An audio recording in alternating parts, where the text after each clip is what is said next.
একটা বিষয় কি কখনো খেয়াল করেছেন? সম্পর্কে সৎ থাকতে চাওয়া মানুষগুলোর জীবনে কখনোই সৎ মানুষ জোটে না।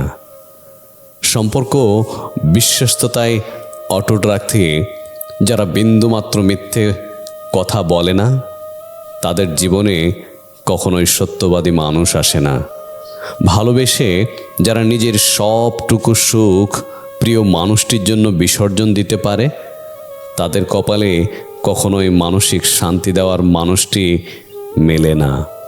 ভালোবেসে যারা একজনকে ঘিরেই জীবনের সবটা সাজায়, দ্বিতীয় কারো কথা কল্পনাতেও ভাবতে পারে না, তাদের জীবনে আর যাই হোক একজনে আসক্ত মানুষ পাওয়ার সৌভাগ্যটুকু হয় না।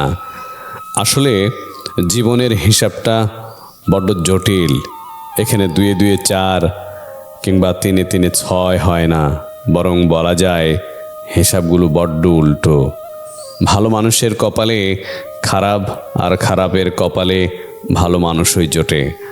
তাই তো একজনের জন্য অন্যজন প্রায় সম্পর্কেই ভোগে। জীবনের হিসাবটা বড্ড উল্টো।